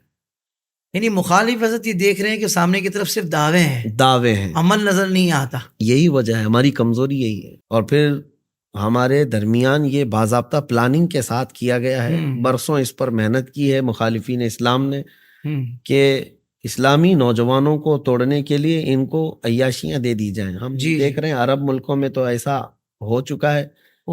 ان کے حالات دیکھ کر کے بڑا افسوس بھی ہوتا ہے کہ ان کے یہاں پورا اتنا ماڈرنزم ہے کہ یہ پورے کے پورے امریکہ کے پیچھے, UK کے ان کلچر کو اپنانے میں فخر محسوس کرتے ہیں, جبکہ ہمارے لیے عزت رسول پاک صلی اللہ علیہ وسلم کے قدموں میں ہے. سبحان اللہ. سبحان اللہ. چاہے حضور پاک صلی اللہ تعالیٰ علیہ وسلم کے غلام کسی بھی زمانے میں ہوں, چاہے ترقی جتنی بھی ہو جائے, ہماری عزت حضور کے قدموں میں ہے.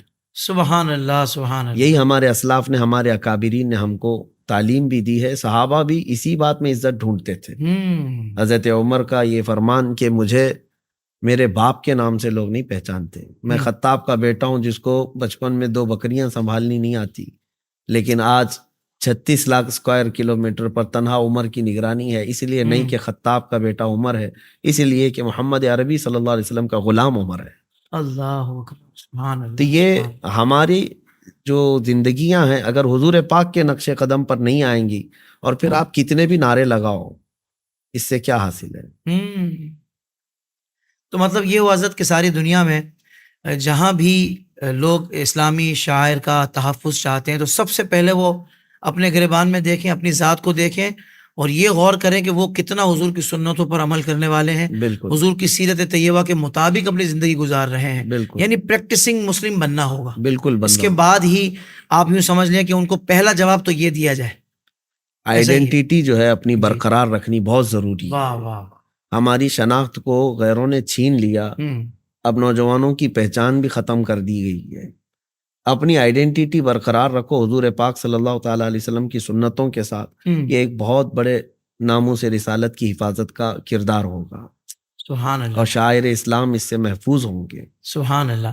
اچھا، آپ کے سوشل میڈیا پہ بڑے چرچے ہیں، کہیں وجہ یہ تو نہیں کہ آپ ہاٹ ایشوز پہ بہت زیادہ گفتگو کرتے ہیں؟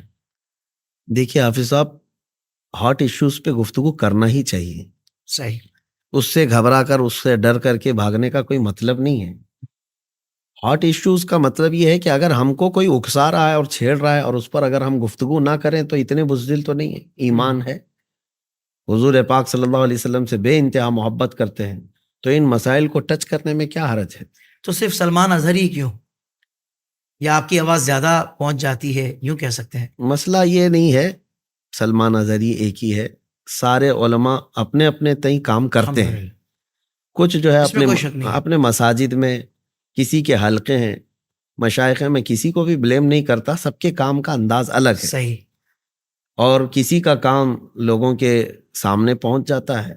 ویسے تو آپ کے علاقے میں نعت خواں بہت ہوں گے، آپ ہی کی نعت زیادہ کیوں چلتی؟ اللہ، تو کوئی ایک اس طرح سے نشر ہونے کا ذریعہ بن جاتا ہے، اللہ، اور اللہ تبارک تعالیٰ نے مجھے ذریعہ بنایا۔ ماشاء اللہ ماشاء اللہ، تعالیٰ آپ کی آواز کو اسی طرح بلند رکھے حضرت، اور لوگ آپ کی رہنمائی سے کوئی بھی موضوع ہو، چاہے وہ ہاٹ ایشوز ہوں یا مسلمات ہوں اہل سنت کے، اس پر رہنمائی ہمیشہ حاصل کرتے رہیں اور اس پر عمل کرنے والے بنے رہیں۔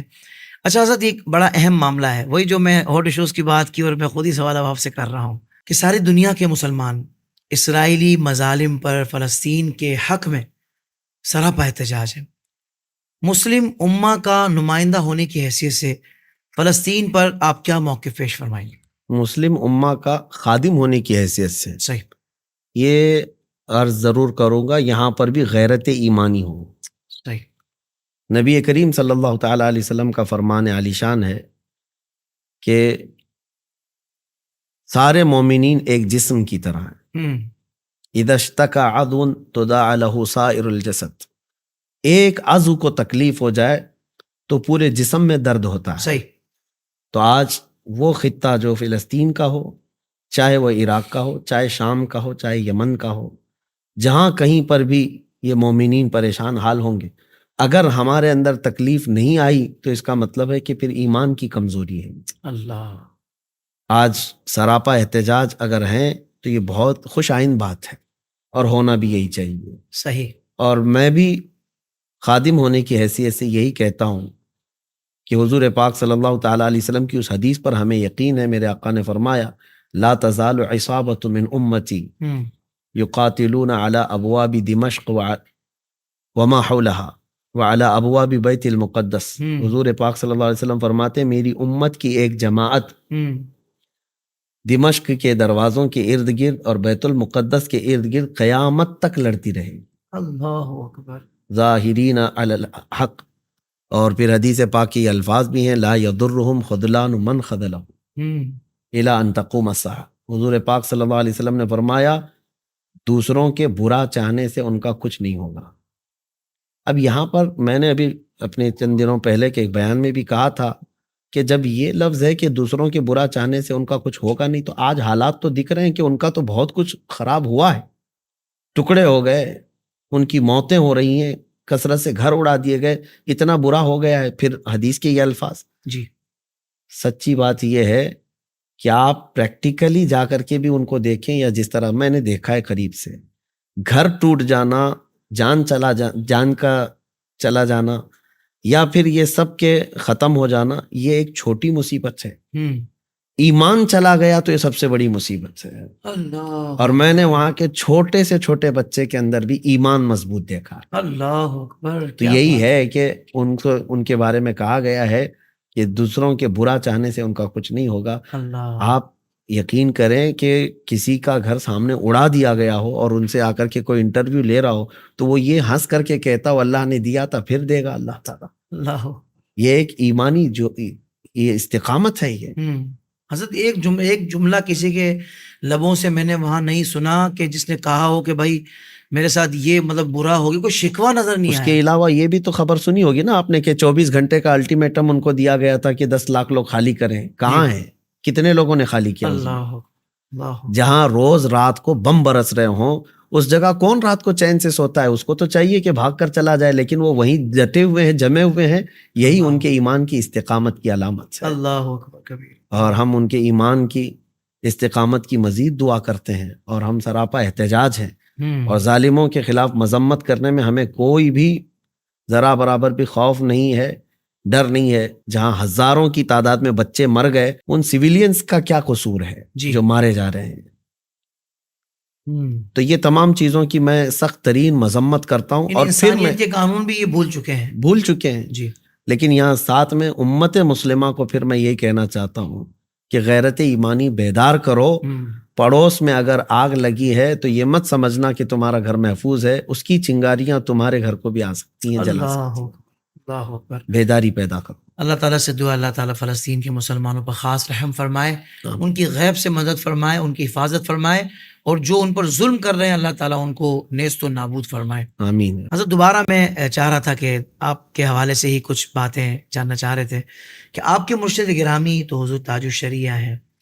پہلی ملاقات کب ہوئی تھی ان سے؟ یہ میرے زمانے طالب علمی میں جب جامعہ اشرفیہ مبارک پور میں تھا، حفظ کی تعلیم حاصل کر رہا تھا، تو اس وقت حضرت وہاں پر دورے پر آئے تھے. یہ پہلی ملاقات تھی اور پہلی نظر دیکھا تھا، اور اس کے بعد سے آنکھوں سے وہ چہرہ اوجھل ہی نہیں ہوا. اللہ سبحان اللہ. اس وقت میری عمر تقریباً 13 سال کی رہی ہوں گی. اور اس کے بعد پھر باضابطہ جب بریلی شریف حاضر ہوا تو حضرت کی بارگاہ میں قرب حاصل کرتے رہے. یہ تعلیمی میدان میں، اور پھر حضرت کی عنایتیں بھی اتنی بڑھ گئیں الحمدللہ کہ میں بتا نہیں سکتا کہ کس قدر عنایتیں ہیں حضرت کی. جامعہ ازہر جب میں وہاں پڑھنے کے لیے تھا تو ایسا کبھی نہیں ہوا کہ حضرت سے 2 دن گیپ ہوا ہو بات کرنے. اچھا، ہر دوسرے دن حضرت سے گفتگو ہوتی اور ہر چیز نصیحتیں بھی فرماتے، اور ہمیشہ گفتگو جو ہے وہ کتابوں کے حوالے سے ہی ہوتی. پرانی کتابیں پڑھنے کا حضرت کو بڑا شوق تھا. اور جو نایاب کتابیں ہیں، پرانی کا مطلب یہ ہے کہ جو مارکیٹ میں اویلیبل ہوتی نہیں عام طور پر، وہ ڈھونڈنے کی ذمہ داری میری ہوتی تھی. اچھا. میں مصر میں کہاں کہاں جاتا اور پرانے مکتبوں سے کتابیں نکالتا اور حضرت کو بتاتا یہ کتاب ملی. سب حضرت اپنے ذاتی پیسوں سے اس کو خریدنے لگواتے، اور پھر میں جب چھٹیوں پر آتا بہت بڑا ذخیرہ کتابوں کا لے کر حضرت کی بارگاہ میں آتا تھا. سبحان. تو حضرت خلافتیں کہاں کہاں سے آپ کو عطا ہوئی ہیں، اور خاص طور پر پہلی خلافت کہاں سے ملی تھی؟ دیکھیں، اس بات کو میں تحدیث نعمت کے لیے عرض کر رہا ہوں، ورنہ میں یہ تمام خلافتوں کو برکت سمجھتا ہوں، اور اس کے ذریعے سے بھی میں یہ نہیں چاہتا کہ لوگوں کے درمیان کوئی فوقیت بتائی جائے. صحیح. یہ بزرگوں کی امانتیں ہیں اور بزرگوں کی ان کے تبرکات ہیں. سبحان اللہ. میرے مرشد گرامی حضور تاج الشریعہ رحمۃ اللہ تعالی علیہ نے نوازا، اور ماررہ مطہرہ سے سید ملت حسان الہند حضرت نظمی میاں صاحب قبلہ، سید آل رسول حسنین میاں ماراروی رحمۃ اللہ علیہ، سبحان اللہ، جب میں طالب علمی کے زمانے میں تھا تبھی آپ نے خلافت سے نوازا تھا. واہ. اور اس وقت میں نے حضرت سے یہ عرض بھی کیا تھا کہ حضور میں اس کا اہل نہیں ہوں، آپ نے اتنی بڑی امانت دی ہے ماررہ مطہرہ کی خلافت، تو آپ نے میرے پیٹھ پر مار کر کے کہا تھا یہاں اہل بنانے کے لیے دیا جاتا ہے. واہ واہ واہ، سبحان اللہ سبحان اللہ. اس کے علاوہ اور بھی کئی مشائخ بزرگوں سے، کالپی شریف سے حضرت سید غیاث الدین صاحب قبلہ ادام اللہ اقبالہ، ان کی خلافتیں تبرکات حاصل ہیں الحمدللہ، واہ اور واہ۔ میں اس کو اپنی زندگی کا ایک بہترین سرمایہ سمجھتا ہوں۔ سبحان اللہ۔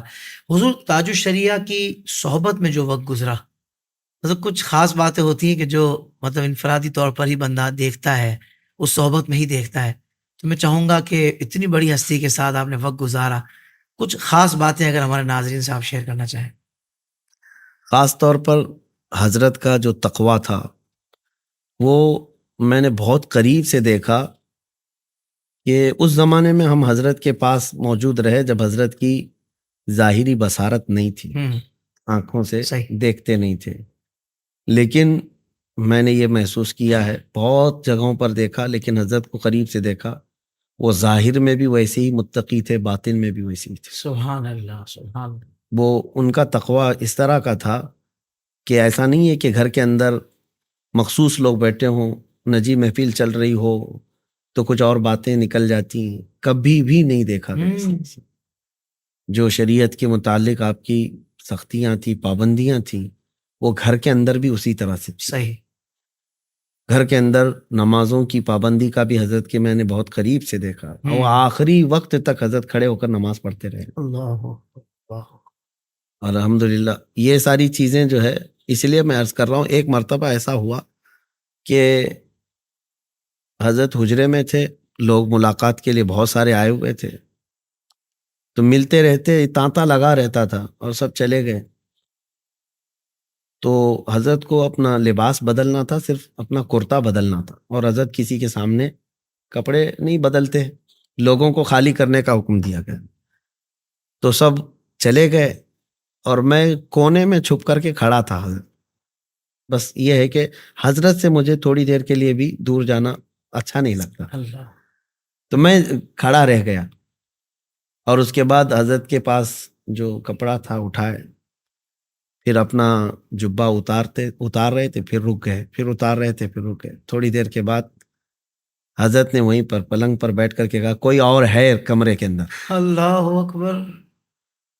تو ایسا سمجھیں کہ میرے جسم میں پوری کپ کپی طاری ہو گئی، میں پسینے میں تھا اس وقت۔ یہ سوچ ہو سکتا ہے کہ حضرت کی نظریں نہیں دیکھ رہی ہوں، اس لیے کوئی کھڑا ہو تو نہیں دیکھتے، ایسا نہیں ہے۔ ہم نے اس متقی کا دامن تھاما ہے جس کی دل کی نگاہیں دیکھتی تھی۔ سبحان اللہ۔ اس کو روشن ضمیر کہا جاتا ہے۔ کیا کہنا ہے مفتی صاحب، واہ واہ واہ۔ میں نے آ کر قدموں کو پکڑا اور کہا، حضور بس میں ایسے ہی کھڑا رہ گیا تھا، کہا کہ میں کرتا بدل رہا ہوں، اس کے بعد آ جاؤ۔ تو یہ چیزیں ایسی ہیں، میرے تمام سننے والوں سے بھی میں کہوں گا، یہ تقویٰ جو ہے عوام الناس کے سامنے دکھانا یہ آسان ہے، لیکن تنہائی میں تقوی کی پابندی کر لینا یہ بہت بہت بڑا چیلنج ہے۔ سبحان اللہ۔ اسی کو کہا گیا ہے نا، یہ تیرا ذکر، تیرے مراقبے، یہ تیرے سرور کی محفل ہے۔ کچھ اسی طرح کا شعر ہے اقبال کا، جو تیری تنہائی کا نگہبان نہیں تو کچھ بھی نہیں۔ یہ میں نے حضرت کو دیکھا ہے کہ ان کی تنہائی بھی ویسی ہی بعمل تھی اور مجمع میں بھی ویسی بعمل تھی۔ سبحان اللہ، سبحان اللہ۔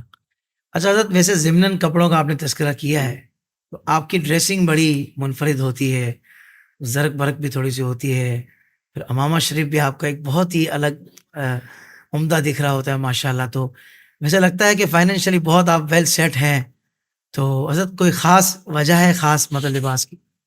دیکھیے، یہ میرا پرسنل شوق ہے، میں عمدہ لباس ابھی سے نہیں بلکہ پڑھنے کے زمانے سے بھی پہنتا ہے۔ اچھا۔ میرے زمانے طالب علمی میں بھی ایسا تھا کہ جو میرے خرچے کے پیسے ملتے تھے وہ سب بچاتا تھا اور کپڑے خریدتا تھا۔ اچھا۔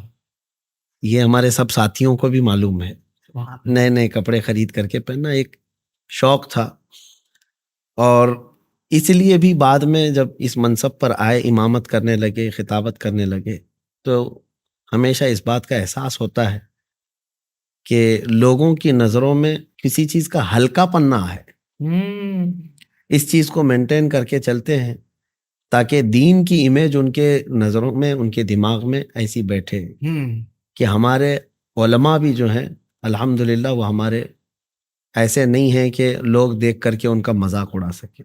واہ واہ واہ۔ میں سادہ مزاج رہنے والے یا سادے کپڑے پہننے والے علماء کی مخالفت بھی نہیں کر رہا، ان کا عمل ہے، ان کا تقوی ہے.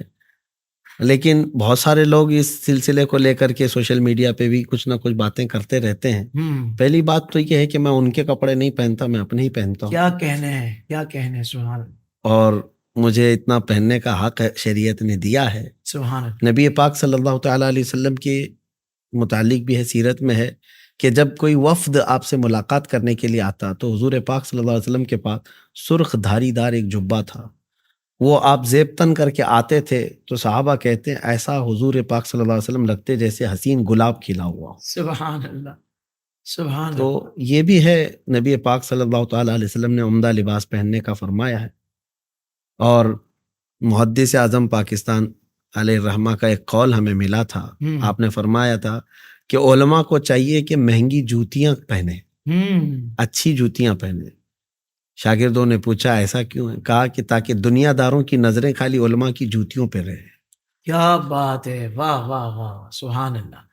حضرت آپ جو شیروانی وغیرہ پہنتے سارے ہی میں نے دیکھا ہے، کوئی شادی میں اپنی پہنتا ہے، کوئی بچوں کی شادی میں پہنتا ہے. جی. تو آپ کی نیت کتنی زبردست ہے کہ بھائی یعنی دین کی بات، علم کی بات کرنے والے کو کوئی حقیر نہ سمجھے، کوئی حقیر نظروں سے نہ دیکھے. دیکھیں اس پر بھی نیت کا عمل دخل ہے، ورنہ ہم نے بہت سے سادے لباس میں ایسے لوگ دیکھے ہیں کہ جب وہ بولتے ہیں نا تو ہم کہتے ہیں یار لباس سادہ ہے مگر کردار یہ گفتار اتنی سخت ہے، اور ایک جملہ بولا اور اس میں بھی دل آزاری کر دی. میں بھی وہی بات کروں گا کہ میں سادہ لباس پہننے والوں کی مخالفت نہیں کر رہا، وہ اس سے زیادہ خوبصورت عمل ہے کہ لباس بھی سادہ ہو خاص نیتوں کے ساتھ، اور پھر اس کے بعد عمل بھی آپ کا انتہائی شاندار ہو تو سبحان اللہ، سونے پہ سہاگا ہے. مگر حضرت کی بات بھی اپنا ایک وزن رکھتی ہے. اور سبحان اللہ. قطع کلامی کی معافی، میں یہ بھی آپ کو بتا دوں میں سادے لباس بھی پہنتا ہوں، ایسا نہیں ہے کہ ہمیشہ اس لباس میں رہتا ہوں. میں سادہ لباس ایسا پہن کے جاتا ہوں کہ ہمارے علاقے کے نہیں پہچانتے مجھ کو. اللہ اکبر. عموماً ایسا ہوا، ابھی آج آستانے سے باہر آ رہے تھے، ہمارے قافلے والے میرے سامنے سے گزرتے چلے گئے لیکن وہ مجھے دیکھ بھی نہیں سکے، میں ان کے سامنے سے ہی جاتا رہا. اچھا. تو ایسا نہیں ہے کہ میں سادے کپڑے پہنتا ہی نہیں، پہنتا ہوں. لیکن جب اس طرح کی تقاریب ہوتی ہیں، دینی مجالس ہوتی ہیں، تو ان میں اس لباس کا اہتمام کرتا ہوں. سبحان اللہ. اور اس میں کیا برائی ہے؟ دنیا جو ہے اپنی پارٹیوں کے لیے اہتمام کرتی ہے اور میں حضور پاک کی بات کرنے کے لیے اہتمام کروں تو کیا؟ سبحان اللہ، سبحان اللہ. سلامت رہیے. اچھا بس آخر کی کچھ باتیں ہیں. فلاحی کاموں میں بھی حضرت دیکھا ہے کہ آپ ماشاءاللہ ایکٹیو رہتے ہیں، کچھ نہ کچھ فلاحی انسانیت کی فلاح و بہبود کے لیے بھی آپ کوشاں رہتے ہیں. تو اس حوالے سے بھی کوئی آپ کا ادارہ وغیرہ ورک کر رہا ہے، یہ ارشاد فرما دیں. اور ساتھ ہی ساتھ امت مسلمہ کی تعلیم و تربیت کے لیے بھی کوئی بڑا ادارہ یا کوئی اسلامک یونیورسٹی یا کوئی اس طرح کا آپ کا فیوچر میں کوئی گولز ہیں، کوئی ایسے ٹارگیٹس ہیں جو آپ اچیو کرنا چاہتے ہوں؟ جی بالکل، میں اسی مزاج کا آدمی ہوں اور میں فیلڈ ورک چاہتا ہوں. اور ابھی آپ نے جیسے تنظیم کے سلسلے میں پوچھا، ہماری ایک الامان سنی فاؤنڈیشن ہے، ٹھیک ہے، رجسٹرڈ ہے، ایک ٹرسٹ بھی ہے. اس کے انڈر میں ہم لوگ بہت سارے کام کرتے ہیں، فلاحی کام، جیسے غربا اور مساکین تک پہنچنا. اور ہم جو ہے، میں جنوب ہند کے متعلق بتاؤں، کئی ایسے کاموں کا بیڑا ہم نے اٹھایا تھا. نوجوانوں کو بیزی رکھنا ہے. صحیح. اس کی وجہ یہ ہے کہ جب یہ کام کرتے رہیں، دینی معاملات میں ہو یا فلاحی کاموں میں، تو یہ کم سے کم غلط راستوں پر جائیں گے. اور اگر ان کو بیزی نہیں رکھا جائے، مصروف نہ رکھا جائے، تو خالی دماغ شیطان کا ہوتا ہے اور یہ پھر عیاشیوں کے اڈوں پر چلے گئے، اوباش نوجوانوں کی دوستی میں چلے گئے.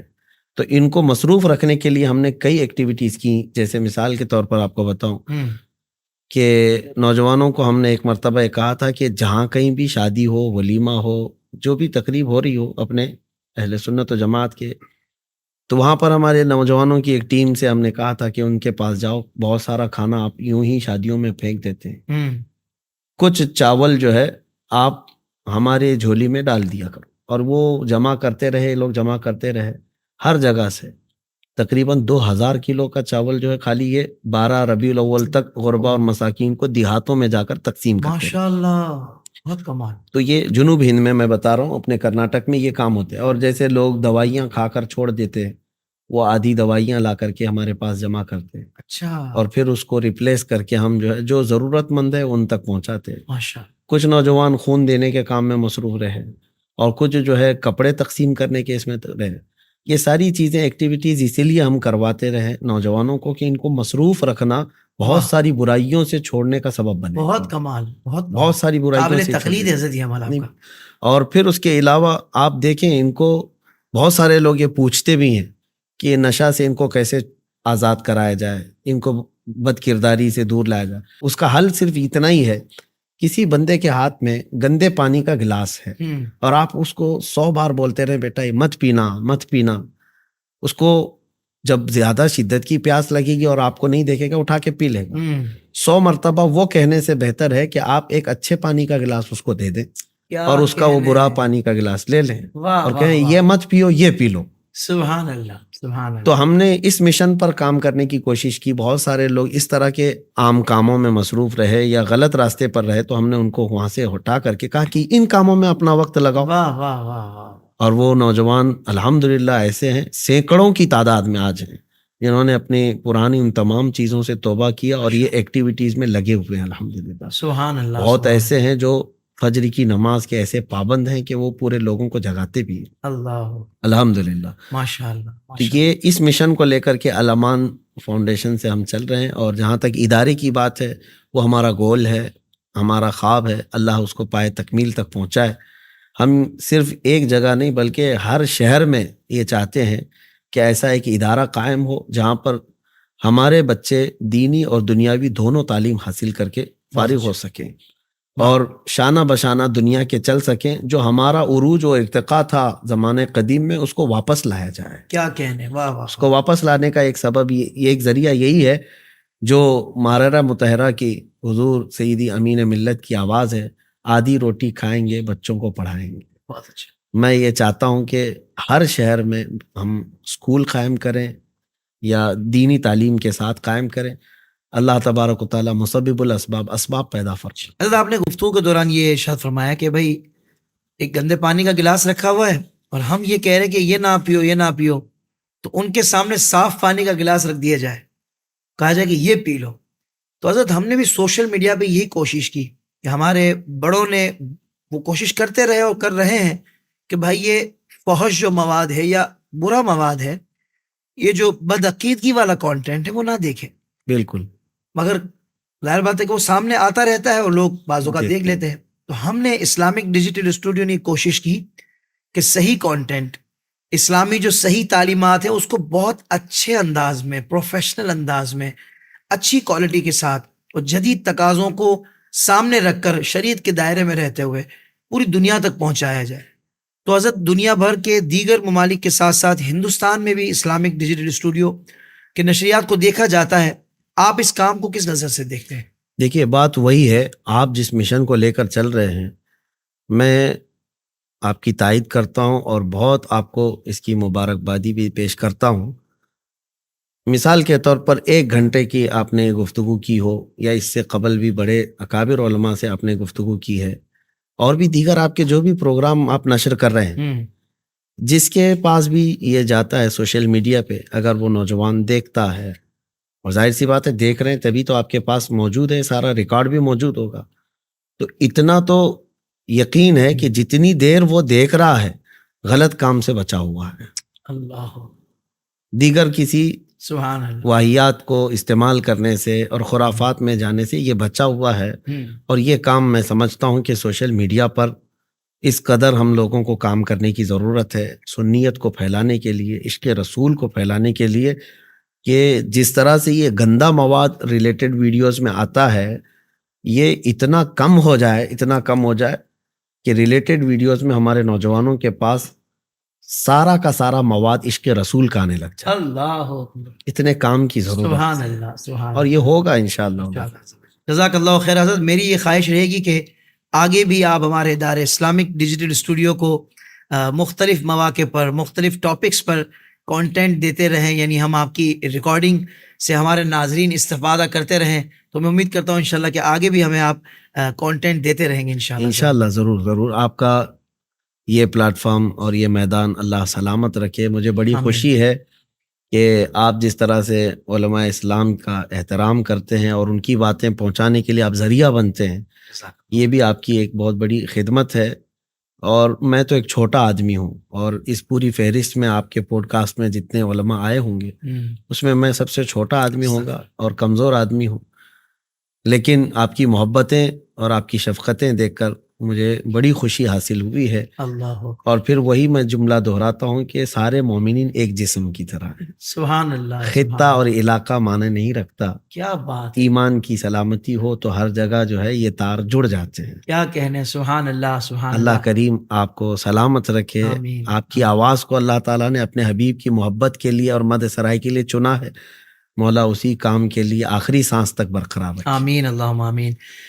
مفتی صاحب کا شکریہ ادا کرنے سے پہلے اور آپ سے اجازت لینے سے پہلے میں یہ ضرور کہنا چاہوں گا کہ بھائی وہ کہتے ہیں نا کہ حضرت کا انداز بڑا سخت ہے، لہجہ بڑا سخت ہوتا ہے، تو یہ یاد رکھیے گا کہ جو صحابہ کرام رضوان اللہ علیہ مجمعین کا معیار ہے نا محبت کرنے کا اور دشمنی کرنے کا، الحمدللہ ان کے ساتھ جو بھی ملے گا نا، نہیں بھی ملے گا تو میں آپ کو بتا دیتا ہوں کہ ان کا بھی وہی معیار ہے کہ اشداء علی الکفار رحماء بینہم۔ یہ تو صحابہ کرام رضوان اللہ علیہ مجمعین کا انداز تھا کہ وہ آپس میں بڑے محبت والے تھے، رحم دل تھے، اور جو شدید تھے وہ اسلام کے دشمنوں کے لیے تھے۔ تو آپ اس بات کو ذہن میں رکھیں اور منفی پروپیگنڈے سے بچیں، اور اپنی جو انرجی ہے نا اس کو جو اسلام کے دشمن ہیں ان کے حوالے سے آپ استعمال کریں، نہ کہ جو آپ کے اور ہمارے ہم عقیدہ ہیں اور ایک ہی نظریات کے حامل ہیں، آپ خواہ ان کے حسد میں لگے رہیں یا ان کی دشمنی میں لگے رہیں، اور وہ جو توانائی ہم نے اسلام کو بچانے کے لیے صرف کرنی ہے یا اسلام کے دشمنوں کے خلاف لگانی ہے وہ ہم اپنے لوگوں کے حسد میں لگا دیں، یہ کتنی عجیب بات ہے۔ حضرت نے مجھے واللہ ایسی کوئی بات نہیں کہی، پر میں اس بات کو سمجھ سکتا ہوں کہ جو بھی بندہ حق بات کرتا ہے نا تو کچھ اپنے بھی اس کے خلاف ہو جاتے ہیں حسد کا شکار ہوتے ہوئے۔ جبھی تو سید اعلیٰ حضرت نے ایک شعر کہا تھا کہ ایک طرف آدائے دیں اور ایک طرف حاسدیں، بندہ ہے تنہا شہا تم پہ کروڑ درود۔ اگر دنیا والے سارے ہی مخالف ہو جائیں اور بندہ اللہ اس کے رسول کے لیے میدان میں نکلا ہونا تو پھر بھی وہ گھبراتا نہیں ہے۔ کیوں؟ کیونکہ نکلا اللہ اور اس کے رسول کے لیے ہے، تو اللہ اس کے رسول کی ساری حمایت اس کے ساتھ ہے، پھر ساری دنیا کی مخالفت اس کا کچھ نہیں بگاڑ سکتی۔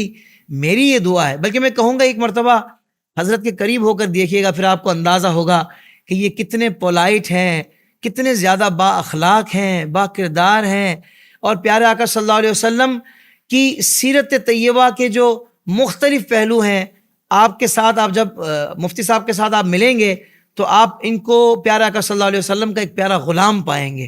تو میری دعا ہے اللہ تبارک و تعالیٰ ان کو شاد و آباد رکھے، اور جو حضور کا غلام ہے حقیقت میں وہ ہمارا امام ہے۔ تو میں یہی کہوں گا کہ تعصب کا چشمہ اتار دیجئے اور محبت کی نظر سے اپنوں کو دیکھیے، اور اپنوں کے ساتھ وہ اپنے کہ جو حضور کی محبت میں سفر کر رہے ہیں ان کے شانہ بشانہ کھڑے ہو جائیے، اور اگر آپ یہ نہیں کر سکتے تو کم سے کم بیجا مخالفت تو نہ کیجیے۔ اللہ تبارک و تعالی ہمیں بھی دین متین کی خدمت کرنے کی توفیق عطا فرمائے۔ مفتی صاحب آپ کا دل سے شکریہ ادا کرتا ہوں، آپ نے بہت ہمیں وقت دیا، مجھے تو بہت کچھ سیکھنے کو ملا، ہمارے ناظرین بھی آج بہت کچھ جان پائے ہوں گے۔ ناظرین کرام، یہ ایک یادگار پروگرام ہے جو مدتوں یاد رہے گا، پر یہ یاد رہے گا لیکن حضرت کے اب دیگر پروگرامز بھی یاد رہیں گے، کیونکہ اب انشاءاللہ تسلسل کے ساتھ حضرت یہ سلسلہ آئیڈیاز کے ساتھ رکھیں گے، ہمیں پوری امید ہے انشاءاللہ عز و جل۔ ناظرین کرام، آپ بھی اپنا فیڈ بیک دیجیے گا، اور اس کے جو شارٹ کلپس ہیں ان کو بھی اپنے طور پر وائرل کیجیے گا۔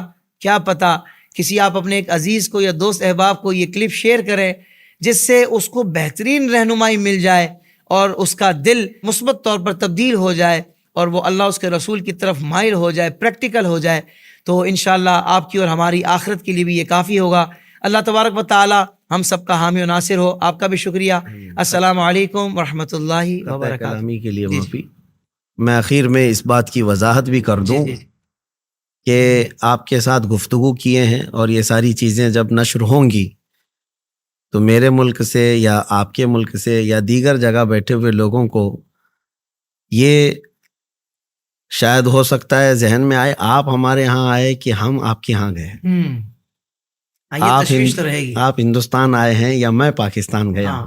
تو نہ یہ تو ہندوستان بہرحال اس بات کی وضاحت کر دوں کہ ہم دونوں اس دربار میں آئے ہیں جہاں کی غلامی ہمارے لیے معراج ہے. سبحان اللہ. ہم بغداد مقدسہ میں بیٹھے ہوئے ہیں، سرکار غوث پاک رضی اللہ تعالیٰ عنہ کے عرس پاک میں حاضر آئے ہوئے ہیں، اور یہاں سب کے دلوں کو جوڑا جاتا ہے. سبحان اللہ. اس لیے میں اس بات کی وضاحت کر رہا ہوں، اس بات کو بھی سارے لوگوں تک پہنچا دیا. یہ بہت خوبصورت بات علامہ صاحب نے کہہ دی تاکہ کسی بندے کو تشویش نہ ہو، اور اصل وہ کہتے ہیں نا کانٹینٹ سے اس کی توجہ نہ ہٹے. اصل جو باتیں سیکھنے، سننے اور سمجھنے کی اور عمل کرنے کی ہے، وہ سلسلہ جاری و ساری ہو جائے. ناظرین اکرام، آپ کا بہت شکریہ. مفتی صاحب آپ کا بھی شکریہ. السلام علیکم ورحمۃ اللہ وبرکاتہ.